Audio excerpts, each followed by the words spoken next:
kotosa oyo lakine na kosimba oyo sali na kobomba te kumisa manzambe na mawa natatoli na bomoi nanga Yesu nde mokonzi natatoli na bomoi nanga Yesu nde mokonzi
Sandero ya babulami ekuke ya nzelanga olingo ya olenge wanga natanga te kombo mosusu penipene ya kombo na yo lokola yo akouta wapi to nyonso ekoki natatoli na bomoi nanga Yesu nde mokonzi natatoli na bomoi nanga Yesu nde mokonzi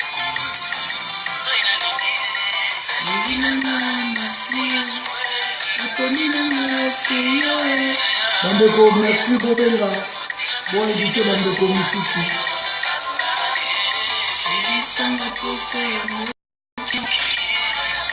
Bon invité Bandeko Makota, au Sénégal.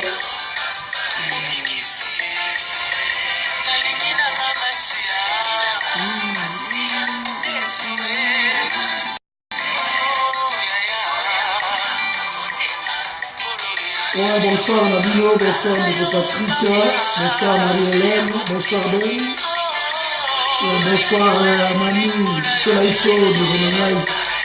Donc nous ensemble, bonsoir Papi, bonsoir à tous, nous avons pas tout le monde monté, mais bonsoir, on est ensemble. Donc,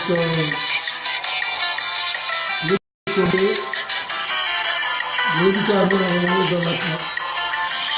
On va inviter la Makota. On va continuer. Il faut que nous comme bon monsieur nous donc tu vas naïna nzembo nous allons toujours nzembo nzambe izaka bien.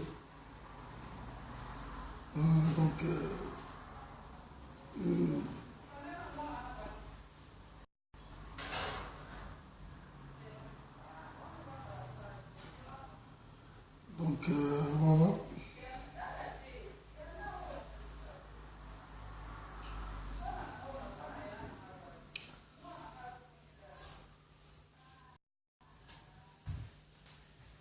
Nagaito sur la mouké, problème il y a Oyozoya. On a boyé le mot Mikoloyo. Mot d'ordre et Pesami. Le mot d'ordre, Rwanda local et Pesami. Vraiment, et vous allez bien.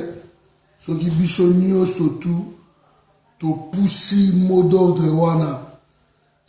Merci de vous vraiment. Donc, le coup, tous amis surtout vraiment à côté. Maintenant, il faut avancer.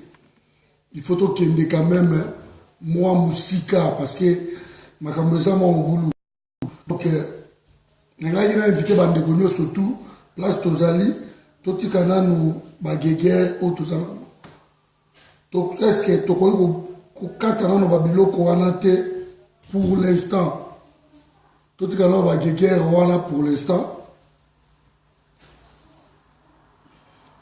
tous à la concentrer pour le départ ya mutu oyo. Donc ba signer surtout eza na rouge. Donc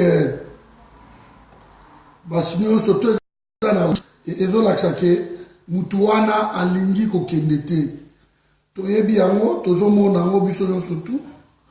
Alors maintenant moi je pose des questions ceux qui te soignent et ko bakisa nini et bakiselo ko mon côté. Yango lelo vraiment na ngana s'adresser na biso bandeko oyo ke biso tout élément biso nyonso tout comprendre déjà que libération ya Congo eza intérêt ya batu nyonso. Donc libération ya Congo mutu nyonso tout il faut élément parce que tous on a besoin mboka na biso za libérer. Tous on a besoin tozonga tosala makambo na mboka na biso. Alors ba mboka oyo tofandi oyo certes tovandi na mboka mais tovandaka malgré biso parce que les secret à moutouté que ces gens-là-ci balinga ngo bisoté balinga bisoté et le cola balinga bisoté nous pouvons faire en sorte que tobongisi pays na biso tobongisi environnement na biso et tokei. Mais un mot d'abord pour la bandeko oyo avant le sujet bandeko oyo balingi bakende élection boyebi biso ba mongo tolobaka suka ya likambo eza kaka tika. Donc depuis toujours toyebisaka batu botika parce que nani yango aza ayebi te ke tricherie à grande échelle eza ko se préparer. Nani yango ayebi te ke na ba machine wana ya voter tokoleka te. Nous voulons tous que Kabila akende, c'est le souhait de tout le monde. Bonsoir Nkara Nangai, Maman Julie Oka. Bon invité Bandeko Bakota. Nous voulons tous que Kabila akende. Et ça secret moutouté. Nani a bien voté que Tori Kabila akende. Il doit partir.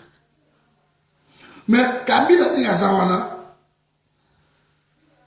Bazako s'est préparé, notre on a communiqué à CLC. Kabila se prépare en secret pour déposer candidature. Je vais vous expliquer pourquoi. Il s'est passé na Burundi, il y a de cela plus de 10 ans, la 12e année, 15e année, si vous voulez. Tant que guerre, il y a un génocide, il y a Burundi, il y a 300 000 morts. Il y a un mémorial, 300 000 morts. Alors, bakene na Arusha. Basinyaki kuna na Arusha. Qui a fait le soutien à la mémorial. Et 2 mandats. Mais, président Kourouziza, il y a une transition pour la 2 mandats.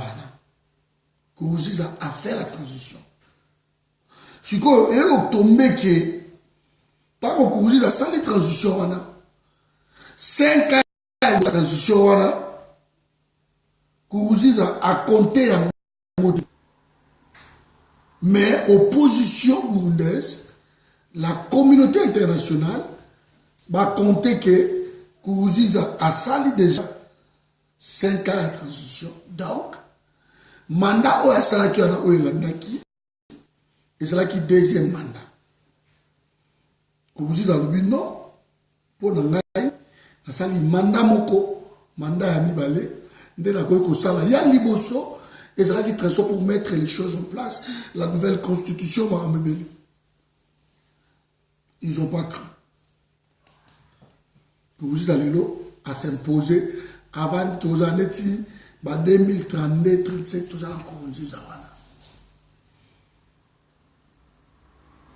Kabila, après Sun City, en 2006, basali élection. Jean-Pierre Bemba avait gagné. Kabila a réussi à déjouer le Kouana Bavandi, le pouvoir. Jusqu'à avant 2011, élection pour Papa Tshisekedi, on a très bien. Papa Tshisekedi a eu élection en 2011. Kabila a amendé constitution. Bayokani que non, élection et l'ongoué. Il y a 2 tours et comme il y a tour moko. Au lieu que opposition à Bisso et Sangala, parce que je ne sais pas ce qui dans le Congo, tout ça en opposition, jusqu'à aujourd'hui, ça reste. Parce que, bon, tout à l'heure, vous êtes des opposants et que la majorité présidentielle, ça les plateformes na bango, et bino ba opposant bozo ke négocier que bo s'adhérer na eloko wana FCC wana. Est-ce que c'est normal? C'est la majorité présidentielle. Entre autres, Némi Moulania, basali ba biloko na bango wana. Et bino ba tout combattre bango longtemps, vous allez vous agenouiller. Parce que vous croire que Kabila va rester encore. Et tant que vous signer kuna na ba surenchère na ba promesse baza ko yebisa bango. Et ça dans le système qui est bon. N'est ça awa ali. Surtout yo ko tel poste, yo ko place bo, bino ko place. Ils ont oublié le peuple. Autonomie cour constitutionnelle. C'est simple. Là, je voulais d'abord ouvrir une parenthèse. C'est simple. Kabila va déposer sa candidature. Quand on va déposer sa candidature, la CENI va rejeter ça. Qui a déjà 2 mandats, tu ne peux pas. Oh, c'est basé sur amendement il y a constitution à 2011 qu'à partir il y a 2011 élection comme il y a un tour donc Kabila ça est un mandat moko depuis que constitution est changée qui c'est pas changé mais amendé donc un tour Kabila ça un mandat moko donc il a droit il y a que ça le 2e mandat il y a Souka à partir de 2011. Quand la CENI va rejeter ça, organe ou habilité, il y a qu'à accepter ou pas, il y a qu'à valider les conseil constitutionnel, cour constitutionnel. Bango, accepter yango, bako étudier yango, bako oui. Il a raison, bref. Mindele o bozo compter na bango.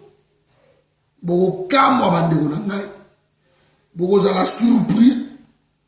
Mindele bako valider yango. Boko za la surprise. Bako valider yango. Bako lo bakeno cour constitutionnelle et ça organe Oyo, Ezako, Konima ou pas. Donc, comme la cour constitutionnelle d'un pays, parce que c'est là que Mindele va compte en esprit que il y a qu'on respecter souveraineté à pays à Batou, il y a qu'on respecter cour constitutionnelle à Batou. Et on peut sa Kabila 5 ans. Tout ça la surprise. Alors, la machine à voter, tout ça est mis en place. Pour que Kabila Assala a qu'il est team à 23. Vous croyez vraiment que Barobo ya Kabila. Kabila leur a donné 99% ya pays. 92% ya pays. Mbaloyo a opé ça même 98%. il est déjà riche. Na batu na ba créer ba lobbying na bango, ba société wana, o ba ministre, ba nani ba sa ba actionnaire, ba sa kolia ba pot de vin na bango. Donc pour eux, les affaires continuent. Les affaires continuent. Et biso n'est tout ça. Awa, tu continuer toujours dans ma querelle. Kamere, Katumbite, Félixité, Mwandate, Likate. Ce que nous savons mieux faire, c'est ça. Donc continuer dans ma querelle wana. Il y a banamiki. Pendant tout ce temps-là, Bango Koto Bazako s'est préparé pour pas réussir le Kouana. Est-ce que au comment qu'on vouloir Bango? Parce que but il y a parti politique, c'est de gagner les pouvoirs et de les conserver le plus longtemps possible. Mais dans moyen démocratique bien sûr. Mais au Yabiso, Bazo Kende là moyen wana surtout doit-on vraiment empêcher et le Kouana? La façon au biso, tozako se comporter le lot, yo ko empêcher le lot. Kabila vandande. Parce que ba soit na biso oyo et ko arranger et loko mon côté. Les autres ils disent que non. Ils contestent la machine à voter. Parce que c'est ni bazo qui le élection. Donc deux discours. Il y a un monde qui a embrouillé le peuple. Le peuple va comprendre dans notre petit. Bozo ça va discours partout, ma déclaration que ton équipe va machine ou en c'est nous on a fait ça la restructurer. Nous ne voulons pas Mutubo, ton équipe Mutubo était tout ça la botte. Bozo le bango peuple a zoyo cabino. Mais la même c'est nous on a na même pas machine à voter wana boza ko sala ba liste boké ko déposer ça c'est typiquement congolais. Donc bazo globa koto yo autre chose mais koto ba okela comme mususu comment boza ko contester loko wana mais boké ko déposer ba liste la bino na loko bozo contester yango.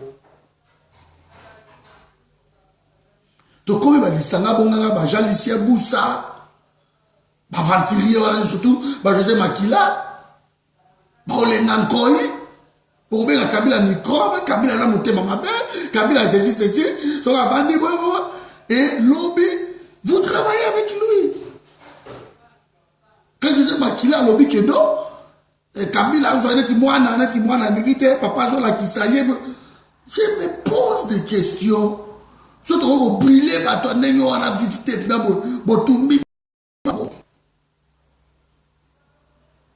Vous voyez? Ça, c'est jouer avec le Congolais. Donc, Bandeko, bonjour, qu'il y a une élection, libre à vous. Mais seulement, beaucoup zoaté. Pour ceux qui Kabila, même Papi Tamba en face de vous, à vous battre, machine à voter, les ordinateurs, ce sont des ordinateurs. Julie Oka a réussi, non, Paul Mukandila, Totiaï, Mathieu Paul Mukandila. Et aux Andengioa. Tozolo Bango Marabala, Bozoyo Kati. Après, bon, non, liberté, parce que Peuple a réclamé la vérité des urnes. Toko tele belelo kwana. Bobo kamwa. To mama tumabe. Vérité des urnes ezate. Donc boligi Kabila zalawana. Tango bino bo député. Même bozui na bino président si la République ité. Ba député, ba sénateur, ba bilo kwana nous surtout. Vous allez vous en contenter de ça. Je suis député, je paye dans les 13 000. Donc on a 16 000. Donc on même 20 000. Pour nous, cela nous suffit. Kabila va na yekuna, ba na biso ba lokena, on va poto. To soma ba ndaku na biso, mo soma melani. To soma la auto lingi. Kimbuta a tenu hôtel na Dubaï, hôtel Kinshasa. Donc, quand on conduit dans le pays, tout de suite, on va commencer à construire ailleurs, on va construire pour être dans le Congo. Mais on va conduire dans le Salangote, pourquoi? Pourquoi? Il faut nous dire le pourquoi on va au Salangote. Parce qu'en face, il y a conduire un peuple immature. Un peuple à son temps, il y a ma querelle inutile. Qui passe son temps, il y a ma critique où ils ont tout dans ma colonie. Un peuple qui passe son temps, il y a quoi inventer ma histoire. Où ils ont tout dans ma colonie. Au lieu d'occuper l'essentiel des animaux, nous sommes encore dans ma futilité. C'est pour cela que nous ne sommes pas sérieux. Nous ne sommes pas sérieux. Il ne faut pas étonner. Il ne faut pas s'étonner. Qu'est-ce qui se passe? Mais vous avez vu, nous avons raté le côté. Tu as publié en A. Les élèves ont eu un diplôme. Bagage, lobby na Congo. Diplôme d'État. Un ministre de l'éducation, Steve Mikaï, a sa déclaration, lobby 80%. Il y a un diplôme, on les annule. Et l'autre, on sati. Mais c'est lui qui a validé. Aux ministres ont accepté, on s'arrive à la déclaration après. Et donc, il y a pour détruire une génération, un pays, et ça c'est simple. Bon, baby si école, il y a banawana. Ce qui est école, les baby vont aboutir le peuple. Dans 20 ans, quand vous revenez, beaucoup de il était pendant ces temps-là. Banana Bango, les étrangers qui nous ont souvent, ils sont à l'étranger dans de bonnes écoles. Ça pour apprendre comment faire. Quelque part, là, ça pour apprendre à lingala, à kimbala, à kiswahili, à langue na biso tout national, ça pour apprendre yango. Lobby, le coup la Congolais est aux un peu de voter sans carte d'identité, aux anangoté. Carte d'électeur, tout le monde peut en procurer. Carte d'électeur. Mais carte d'identité, aux anangoté. Ce que Rwandais ont apprendre Chiluba, azola Chiluba kitoko. Atangi ba diplôme à Kambutu. Lobby Azana Jekamine va signer contrat. Yo za la preuve nini oya oyebisa yeke tu n'es pas zaïrois ou congolais. Oza la preuve nini. 18 ans il y a pouvoir. Bah réussir même pas comme ça il a bateau carte d'identité. C'est fait pour l'identité à bateau. De plus, on va comprendre que en quelque sorte ma patride dans le monde. L'identité la bûche est zatée. Tu es bité? Passeport, aux qui coûte cher. C'est le deuxième passeport le plus cher dans le monde. Il y a biso. Bato ba na kimba aux même wapi.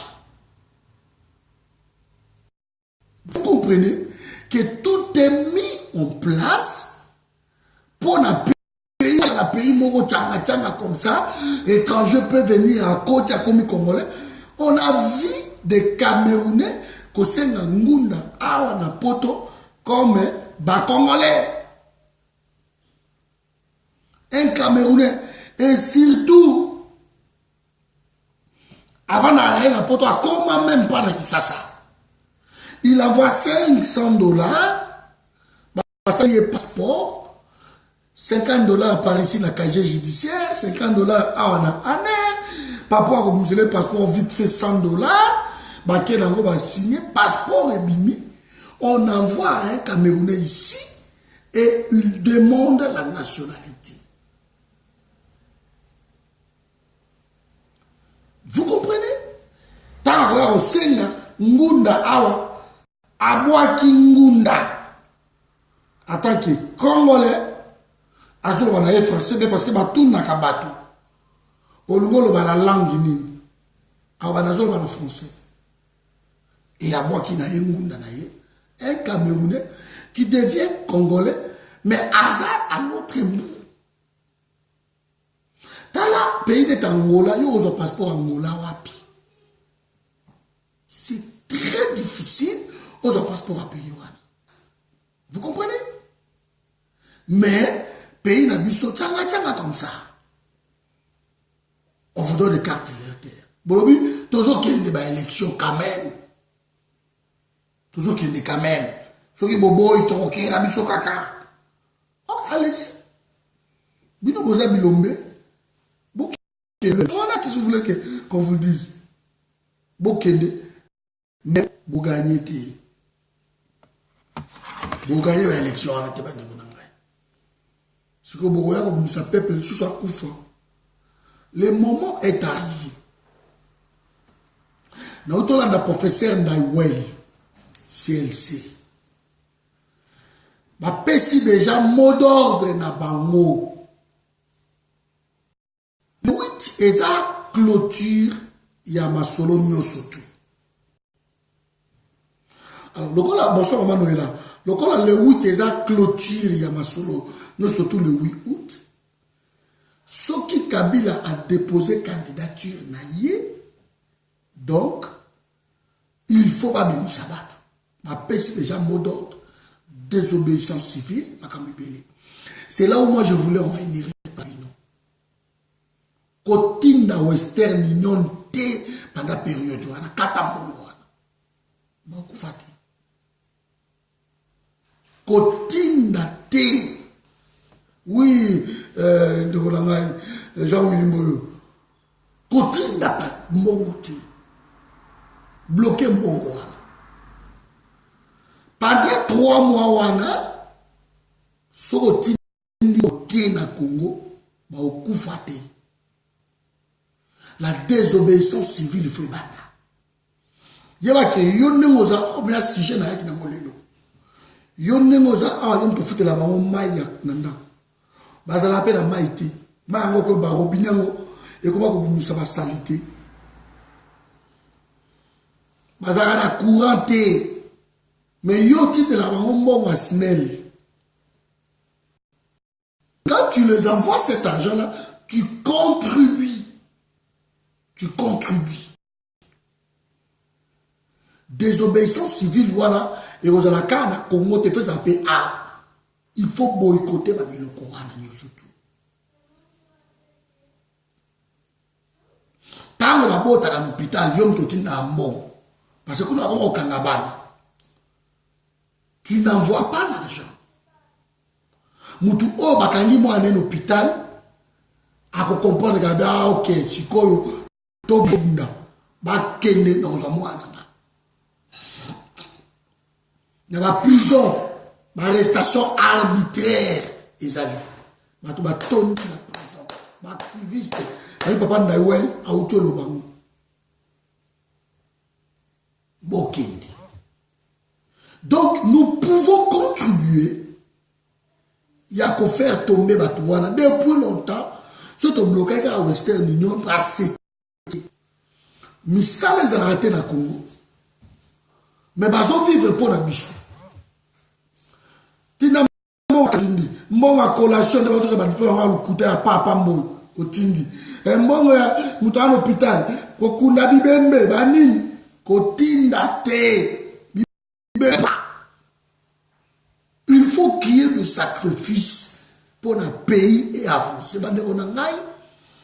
Les lobbies sont à poto awa, tous vivre bien parce que batuya liboso, basala ba sacrifice na mbokoyo. Ils ont accepté de mourir pour les autres. ils ont accepté de sacrifier ma famille na bango. Ma pionnier, les lobbies sont yotoye, tous ont profité de l'Okowana. Tout le monde peut être à paradis, peut être à la tour, au beli bazuyo, au beli pompier, au salibo. Nous sommes en fait, on est l'esprit wana. Mais il y a eu des gens. On parle même de chez nous. Oui, mais il y a Lumumba, Bolikango, tout. Mais ils avaient quel âge? Ils avaient quel âge? De l'autre, ils sont à 50 ans. Mais eux, ils avaient quel âge? C'était des vingtaines d'années. Ils avaient des enfants, 35 ans. Ils avaient des enfants, ils ont accepté qu'on se sacrifie pour un pays.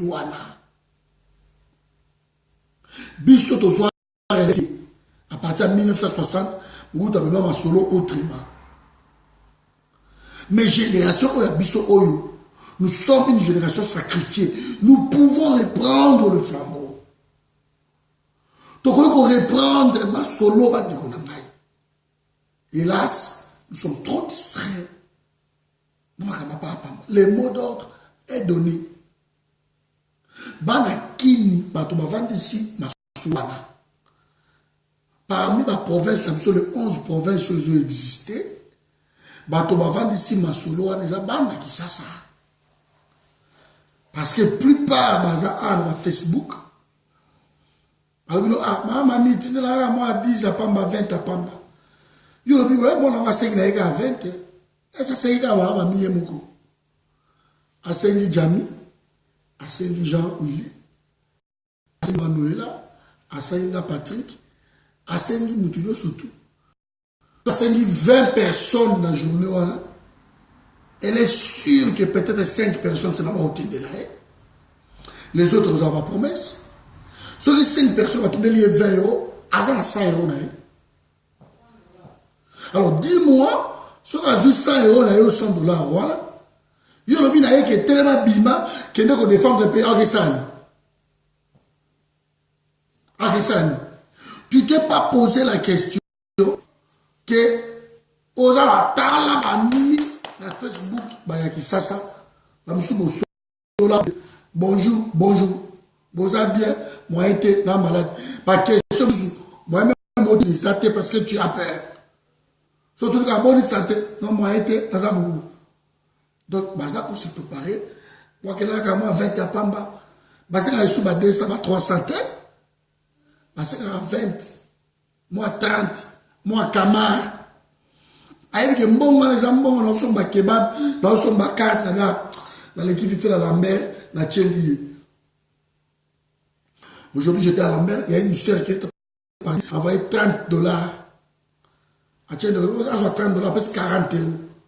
30 dollars, presque 30 dollars, ici 11. On peut passer 40 euros. À 30 dollars, ici 11 euros. Donc 29 euros. Au titre de 30 dollars avec ça. Voilà. J'ai assisté à ça aujourd'hui. Alors, si on a 30 dollars, on a 30 dollars. Yo, tu n'as pas sous 20 dollars. Mais moi, c'est pas étonnant que le téléphone a quitté le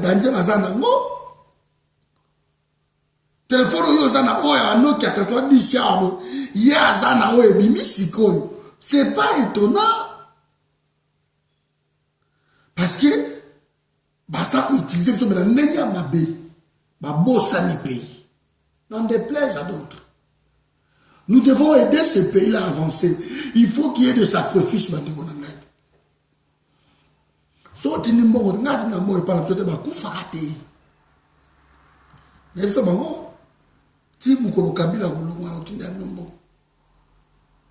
Il faut leur apprendre à pêcher. Arrêtez de les envoyer tout le temps de poissons. Il y a un grand frère Moko, assis ici, classe. Il doit vendre la famille. Est-ce que c'est normal? Abo type bana. ayebi pe ke do ba na yo aboti baza sans avenir parce que yé mo a 40 ans 50 ans atikala jamais au même na chemin musala. Est-ce que c'est normal que le mot d'ordre est donné par papa Ndaïwali ou à ma si mot d'ordre si elle sait à l'obi en mot mais il y a un grand frère non à l'obi à l'obi avant il y a après quand l'obi a bengio à partir de à partir de la moi sans mot quand il y a pas aux yeux ça au bois qu'elle vient à l'obi après la poto misale comme il passe banda on a fait 750 €. Soit la vie tient assurance maille assurance à Moutou comme Moutou tu dépenses au moins 1200 € par mois. Bah salaire en bon, ils ont combien? Aux bah vacances pour avoir les bah non bah libérer ma basket bah Jordan bah on se battait dans ma comboni yango wana et puis voilà 180 €. Wana ba na tami satu 1000 € osani koto pe ousier na porte o ki meneni bato ba koto ba médiation ba dette donc nous ne vivons pas bien que tout ça na poto. On peut arrêter ça. Mbongo se battre ça et les qui dans la médiation kuna ba comme gérer honnêtement à bouquet. Ba calculer OK bon, to foutre les liens ndaku, to foutre les liens courant, to foutre les liens bon. Et to tirer les mon sur 400 €, ba tiens lui en la compte. Tant au 400 les oya médiation de dette à la basket à moi à noter. Ah, on a dit. Bali téléphone, on met téléphone à mon 20 €, bali téléphone à moi ne quoi qui, on a dit téléphone 200 €. Moi 400 va tirer qui, il faut sur ma provision, il y a bloc à coller. Tu vois, tu ne vis pas. Qui ça fait ma obéka? Ah, biso boy, maman c'est là qui boy. On va comment na lukuta moko. Madame ma connaissance bino, et ça va histoire toujours vivre moi na poto. C'est la vérité. Nous pouvons arrêter ça. Nous avons fait formidable. Si chacun a trouvé quoi na yemoko na Congo, poto sérieux au baé poto. Nous comme ça ma Belge, ma Français, ma Canadien, ma nan, bon no yaka na bino ka ko yena yo. Ah, maintenant moi tout na ta masse. Mo baé poto. Développer business dans la pays na yo. Nzamba tia maboko simba. Au baé. J'en connais. Nous on était sur Mouta quelqu'un ça ko ba ah non les ça air na pas na poto. Moutou to dans la langage pourquoi? À comprendre que place au bon na rosa mbongo. Soka ya ba mission ebimi. Mboko bon na sobelo na parce que à comprendre que pays na fait ça na mbongo. Et ça je vous le dis, pays où on est en mbongo. Mais le mot d'ordre est lancé. Bimisa wandeko na yo. To sali réunion moko mondial. Bato Canada, bato adito ça na Skype. Réunion mondiale na Skype. Et cordon pas forum à côte na côte. Pa. Mais on a vu non. En tout cas, mesure ya makasi to arrêter ba Western Union. Ba instigateur, ba to ba créer qui réunion wana. Batelebelinga o mutulanga na kana mer kuna do so na wakele mo 50 na so kate penza mer mobulu voilà vous croyez quoi sans de sacrifice pays on est pour avancer il faut to miter dans la chaque fois mikolo to miter to zalo na moyen il faut ça sacrifice. Que moi, mon fils est né, il a 19 ans, bientôt 20 ans. Marche, tu dois sortir. Quand Kabila on verra. Même pour ton arobengi c'était awanda kuna obunda. Ngabo na bunda mingi so la keke makanga na bundaka. Il faut donc créer une génération oyo bayebi musala. Génération ba kozwa pays na bango en charge. O ba kozwa pays na bango en main. Tokoza toute la génération mobo ya biso na biso ka bolonge ya ba fantir bolé bo salut. Non. Qu'est-ce que nous allons laisser na bana wana lobby? Le mot d'ordre est donné. Ndekonangai, réveille-toi. Arrête. Place à rêver Zate. Mot d'ordre wana, le forum nous soutenir à 100%. Papa Ndawel pour continuer, CLC pour continuer. 100% tout ça pour s'adhérer. Action tout au salama. Pour la quoi nous sommes là. Tout ça pour s'adhérer.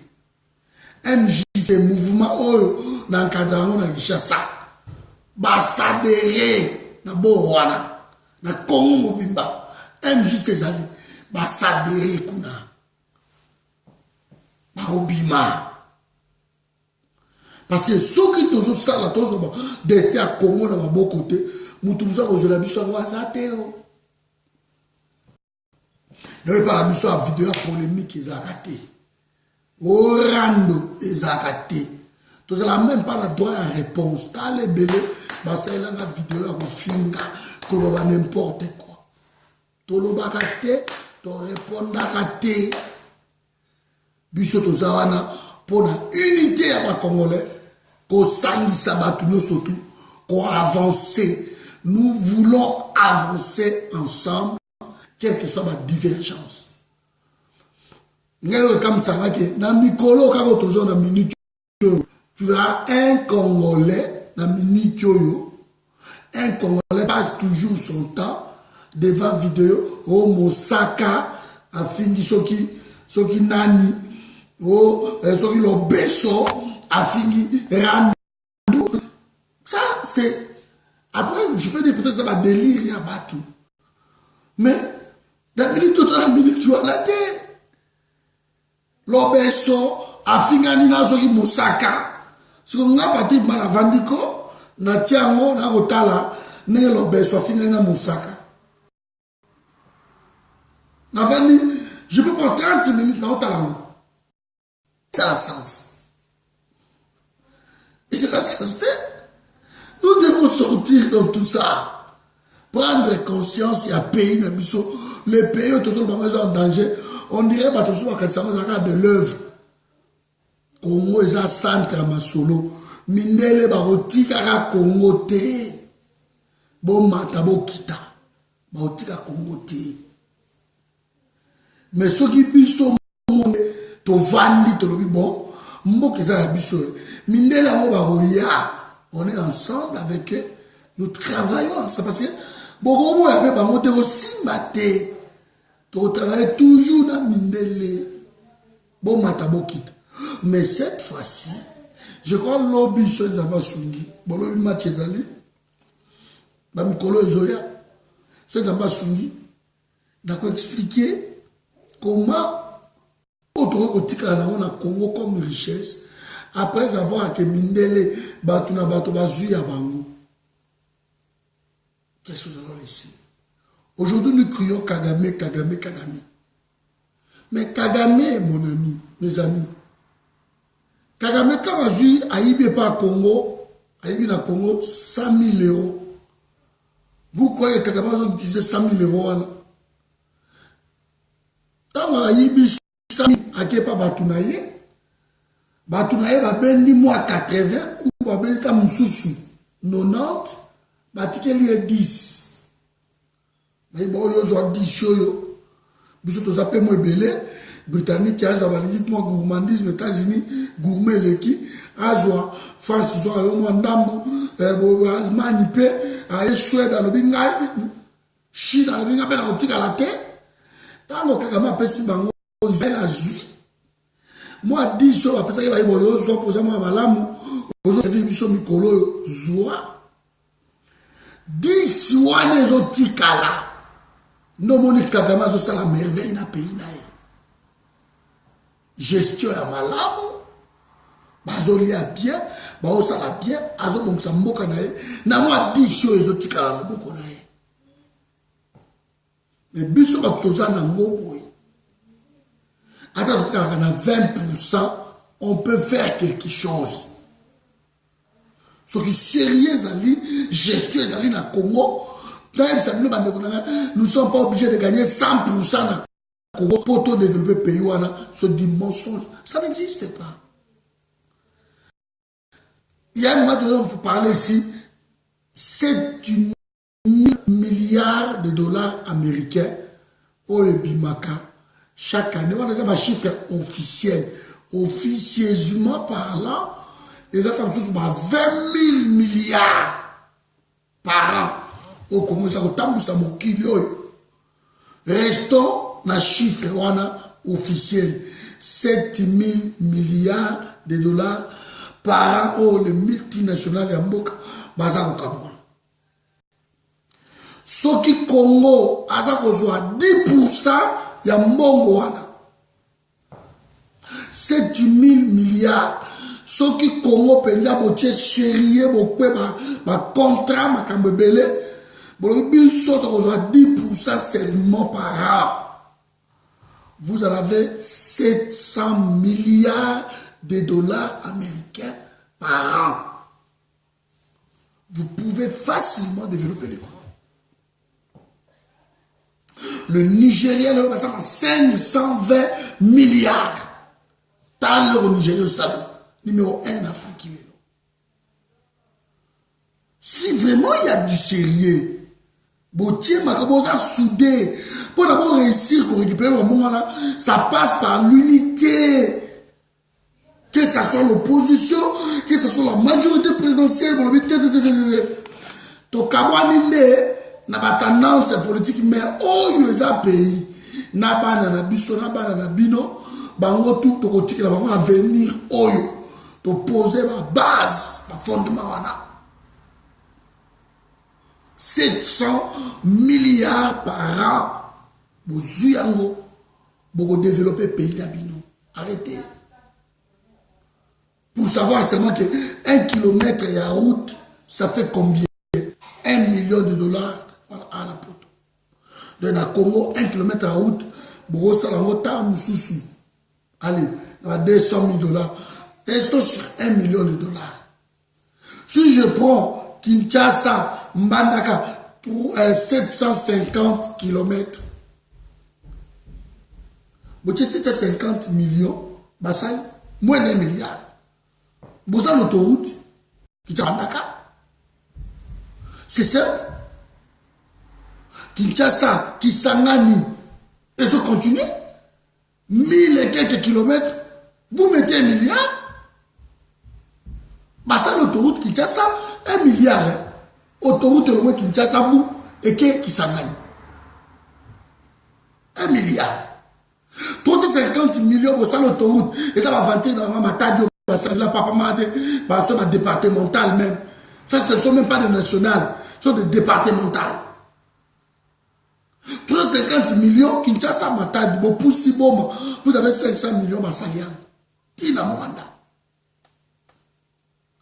Beaucoup relier Congo avec 10 milliards, 15 milliards, Bocheyango, relier Congo Mobimba.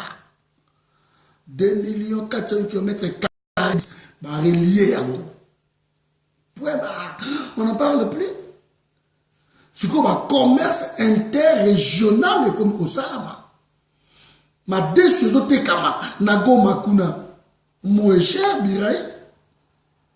Ah, c'est cher. Madame Soyaka, n'avion.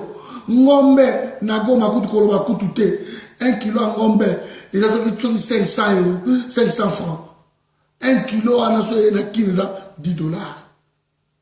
Parce que un avion, fly CA, na service air. Ils ont un monopole. Monsieur Boubouki a nous sali banzela. na deso go mezo ya ba deso ta kisangani ma kebezo ta boy fufuzo ta nyoki ba de ko na ngai autosuffisance alimentaire na Congo. Alors nous avons plus de 80% d'Arabes. Maman va vivre bien. Vous pouvez le faire. Ceux qui vont réussir pour récupérer ma solo na maboko. Vous imposez des contrats sur la forme tout ça là. Contrat c'est tellement simple. Contrat wana. Donc amen. Vous présentez de tels contrats. Dans le forum, on a écrit des contrats à lobby na Congo. Vous allez gagner 6 vous gagner il faut accepter ça. Mais tout en étant unis, la majorité, l'opposition soudée, tout avancé. Parce qu'il y a ma base de Zotia pour la base de lobby. Mais vous allez voir comment le balance. Pas que le compte sera 1 milliard par an. Le compte sera 480 millions. Parce que le reste est que dans le 23, le groupe Rwanda, Azosa, le tourisme de la mission. Admettons que vous récupérez ma solo 1 milliard et côté, rien que dans la ville, il y a Goma. Par an, car rapport à part qui va dans Virunga. Mais, vous regardez que non, Buka, Beni, 60 km seulement, vous mettez 60 millions, on vous fait l'autoroute. Alors que les 60 km, ceux qui ont à 2 heures, 3 heures, ceux qui ont les bêtes, ils à 2, 4 jours. Dans 60 km. 60 km. Et c'est dans le web Bruxelles, n'a que Charles Leroy. Mais il faut la salle à 2 jours, 4 jours. Vous avez un retard ou tout des salades. Le pays n'avance pas. Vous faire des chemins de fer. Vous pouvez faire tout. Vous achetez des avions à Kitoko. 100 millions. Vous en avez 200 millions. Vous en avez un avion à Kitoko. Il y a bien 200 millions de dollars. Vous mettez, comme sur votre 3 milliards. Vous avez combien d'appareils pour redorer blason pays? Vous n'êtes pas obligé de le bateau.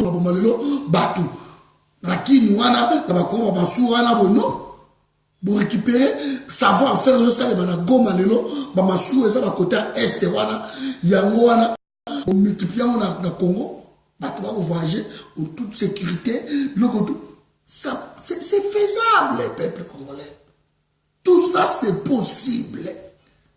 Mais quel peuple? Dieu vous a tout donné. Vous passez votre temps là-bas. Qui n'arrange rien. Il y a des fois où vous vendez votre belli. C'est moi comme là papa. Maramba Congo. Et l'équipe m'aspirine. Aspirine ce qui n'y va qui c'est plus la peine. Et comme il niveau parce que c'est pas possible. Quel peuple? Toujours raisonner comment, Bissou? Toujours raisonner comment? Le mot d'ordre est donné. Mot d'ordre, peuple congolais, il faut pas qu'ils arrêtent de pleurer. Là où tu es, continue, Nicolo, tu traînes à 1 mois seulement. Les 10 sur le lobby, tu traînes encore à 1 mois seulement. Oh, ma camoteur, vous avez clair. Ce Kabila a déposé candidature ou pas. Nous devons préparer. Toujours, il y a un travail. Au bout de travail, si nous ne travaillons pas, au bout de travail, on a terre. Après, nous allons dire quoi? Après, nous allons dire quoi? Sans travail, car les Congolais doivent se lever. Nous sommes debout, mais il faut maintenant y aller. Il faut avancer. Arrêtons un peu à critiquer le leader, tout ça c'est bien. Tout ça c'est bien. Mais ça fait 18 ans. Et tu vois comme le comme mon côté. 18 ans. Avançons, s'il vous plaît. Moi, la tribune, avant ça, pas mon bonne soirée. Mais là, vraiment, il y a qui est au forum, mais ça va appuyer mot d'ordre. Tout ce qui est dans le CLC, il faut que les Kabila, il faut rendre. Donc, alors, il y a une balle dans la tête. Alors, on a un secrétaire national des Nations Unies. Moi, je vous conseillerais de ne pas faire confiance dans Mindele. Il ne faut même pas. Bon, s'azarder. Parce que ce que l'on a l'équipe, on a expliqué, on soutenir. Ça sont dessus à la famille. Ça sont comme un souka. Ah, ok, non, référendum. Pays de Bosso Télémi, référendum, c'est la France. Ah oui, mais il a le droit. Il y a aussi un référendum dans le pays.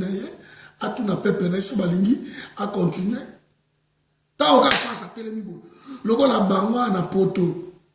Comme on a l'esprit qui a se soutenir entre les pays et les pays. Avancer. Appuyer France. Parce que le pays va coloniser français. Appuyer France. S'assurer à la pouvoir. C'était que pour la RDC. Donc, on va maîtriser ma frontière, on va maîtriser ma Kambutu. On va accepter le référendum à Kagame, le référendum à Sassou, le Museveni. En fait, la RDC est condamnée par un pays où ils ont entouré Bissau. Bango batikala quel que soit dictature dans le pays na bango batikala mais toujours veiller sur la quel peuple toyebi babiloko tout mais ceux qui ont mutumo tout les lié ceux qui ont mutumo bandi à l'épisode obino tout ça contre jusqu'à quand allons nous continuer dans la babiloko jusqu'à quand ils ont foutu à nini ils foutent à tête. Voilà, le petit bino avant de venir. Nous avons pas pour la bino. Tout le lobby ou sima lobby. Ciao.